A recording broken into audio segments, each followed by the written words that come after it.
I am going to be able to attract the best and the brightest minds to that office. You're sitting with someone today that actually wants to make a difference because they deserve a DA that won't have sex with his employees, because they deserve a DA that won't put money in their own pocket when it should go to benefit children, because we deserve better. When the report came out, the statistics came out that Black women are the most educated group in the United States, baby, it triggered fragile white men. Okay? When those statistics came out and they began to be a hot topic of conversation, that's when white men lit fire underneath them to move to do whatever it is necessary to discredit Black women. It's more than 170 pages long. The big takeaway, DA Fani Willis admits to having what she called a personal relationship with Special Prosecutor Nathan Wade, but said that should not impact their roles in the case.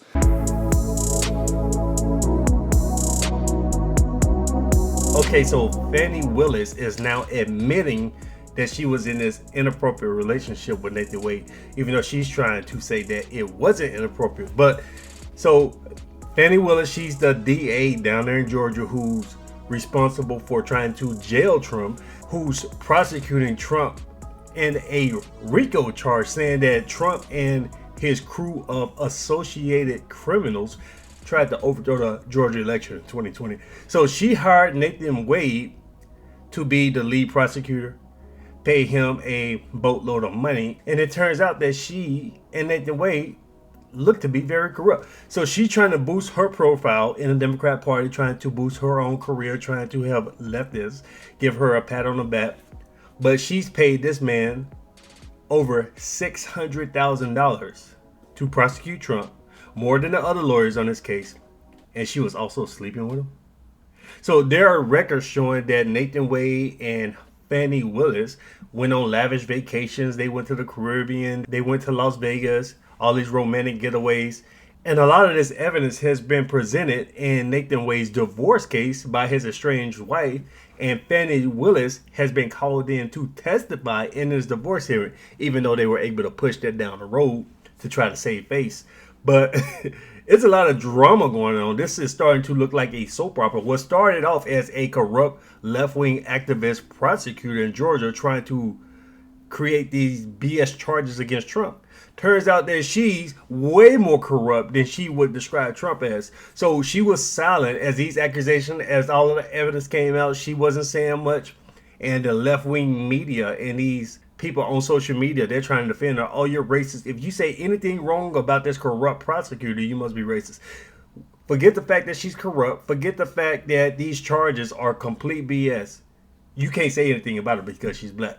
That's the only defense they have. But now she's admitting that she was in this inappropriate relationship with this man that she used taxpayer money to pay $600,000 and some. So let's take a look at this news clip here. Now, this news clip, they try to bury the lead, so I'm going to skip a bit of it, but let's take a look. We have breaking news in former President Donald Trump's election interference case in Georgia. Fulton County DA Fani Willis has just filed a response to those accusations that she and her lead special prosecutor have been engaged in an improper relationship and mishandled public money. NBC's Blaine Alexander is reporting from the courthouse in Atlanta. Also with us, Christy Greenberg, a former federal prosecutor. Blaine, what exactly did Willis have to say in this response that we have been waiting to hear? We have been waiting a long time to hear this, Chris, and I've got to say that I'm still making my way through this. We're talking about 176 pages.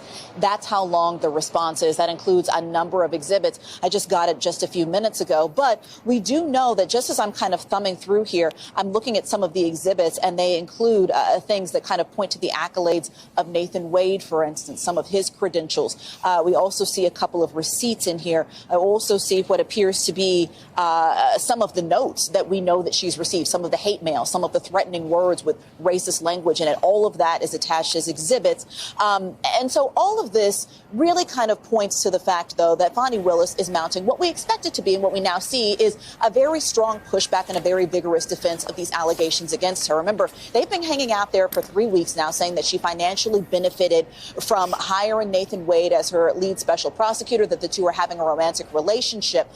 And so what has been filed today, and remember, this is the deadline, the court-ordered final day for her to respond. It seems that she really put a lot of effort into pushing back against these claims. We do know, again, that she spoke out about this indirectly during a Martin Luther King Day ceremony, defending Nathan Wade, and it appears that she is continuing to do some of that here. I'm looking through, I'm seeing screenshots of Facebook posts, but certainly a strong defense as we may kind of make our way through this filing, Chris. All right, Christy, I am getting from, fortunately, some people who have not had to go on the air immediately, some summaries of things that they've looked through. Let me give you a little bit of a sense. All right, Christy, I am getting from, fortunately, some people who have not had to go on the air immediately, some summaries of things that they've looked through. Let me give you a little bit of a sense of some of the things that Fani Willis said. She said there's no financial conflict of interest. And to set this up for folks, the accusation, part of the accusation against her was that she hired someone with whom she was having a romantic relationship, that he received hundreds of thousands of dollars. He was paid to be the special prosecutor in this case, and that they took vacations together. They stayed in hotels potentially together, that they both received some financial benefit from this. DA Willis says she had no financial conflict of interest, no personal conflict of interest, but adds that justifies her disqualification personally or that of Fulton County District Attorney, the Fulton County District Attorney's office, and that the attacks on Special Prosecutor Wade's qualifications are factually inaccurate, unsupported, and malicious. At least what I'm reading here does not directly say there is no relationship. What she's saying is it did not create a personal conflict of interest, nor does it speak to the fact that she believes that he is qualified to hold this position. Now, imagine trying to label someone as corrupt while you yourself engage in corruption. It's crazy, but this is par for the course for the left. Accuse your enemy or your opponent of doing what you are doing to create confusion, to create distractions, project. So you've been one of the most corrupt political officials in the state of Georgia, accused Trump of being corrupt and trying to run game in Georgia. While you collect hundreds of thousands of dollars money laundering, basically, because you're using taxpayer money to pay your boyfriend hundreds of thousands of dollars while he spends it on you and y'all go on lavish vacations. It's wild. And now she's been subpoenaed up there in Georgia. She and Nathan Wade have been subpoenaed to appear in a couple of weeks to determine if she and Wade are too corrupt to stay on the Trump case. Because the money laundering, the corruption is glaring, and these people are upset. A lot of people in the left and a lot of people in the media are upset with her because they're like, we put a lot of effort into brainwashing these sheeps in America to think that Trump violated some type of RICO law and that we can throw him in jail in Georgia, even if he won the 2024 election. So we put so much work into this, but you were trying to skim money off the side. You, your boyfriend, Nathan Wade, were trying to skim taxpayer money on the side while you're supposed to be prosecuting Trump. You're messing up the whole case. So now they got to determine if these people are too corrupt to continue trying to throw Trump in jail, label him as corrupt. So I hope you're keeping up with all this because it's crazy. But she's also been subpoenaed by the House, by the federal House Judiciary Committee, by Jim Jordan, because allegedly there are files in a record indicating that she misused some grant money and later fired a whistleblower. This whistleblower was very alarmed and worried about how they were using this money given to them by the federal government.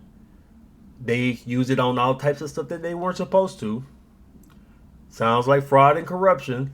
And she's been subpoenaed by the House. At first, Jim Jordan and were asking Fani Willis to just admit all of the documents, but she didn't want to. She ignored it. So now they're going to subpoena her, and who knows what's going to happen after that. So, Blair, in the midst of all of this, a subpoena has been filed by House Judiciary Committee Chairman Jim Jordan. Now, he's a Republican congressman from Ohio, and this is in regards to the use of federal funds by Fani Willis's office into her probe into former President Donald Trump. So he wants to see those documents. This isn't necessarily new. In fact, he's tried to push for this last year, but the new factor here is this now comes out in regards to a potential whistleblower. This is someone who claims that they worked for District Attorney Fani Willis in the past. This person has come out and said that they were seeing Fani Willis's office use those funds that were meant to be used for the gang prevention initiative from a federal grant for other purposes like travel. Fani Willis responded to that. She said, in part, these false allegations are included in baseless litigation filed by a holdover employee from the previous administration who was terminated for cause. And goes on to say the courts have ruled that no merit in these claims. We expect the same result in any pending litigation. Now, at this point, there has been no evidence provided that these funds were used improperly.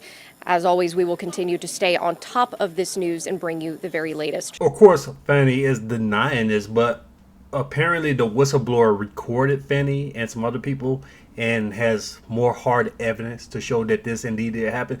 And if I can find this recording, then I'll drop it down in the box. So bottom line is, this lady's corrupt as hell. So she's down there in Georgia talking about, Trump and his band of criminals. They tried to overthrow the 2020 election with a BS phone call when Trump was rightly concerned about the vote count in Georgia, because we saw they talk about, the water main break. We had to evacuate the building. We saw the video of them pulling cases of who knows what out there, a lot of papers and stuff, when they were counting votes in the middle of the night. And after decades, some way, somehow, after decades of Republicans winning Georgia consistently, Joe Biden won Georgia, but who knows? But to even question it, to ask questions about it, to say, are there anything missing? Are there any missing ballot? What the hell happened that night? You must be an election denier. When Trump called the guy down there in Georgia and asked questions, he must be trying to overthrow the election. Let's hit him with a RICO charge. Let's lock them all up for even daring to ask questions about the 2020 election. The powers that be don't want to be questioned. You talk about fascism. This is pure fascism by the Democrat Party. You ask questions. You question the regime, they want to lock you away. They want to silence any opposition. You asking questions on Facebook, Instagram, they'll block you, kick you off. YouTube, for the longest, wouldn't even let people talk about it.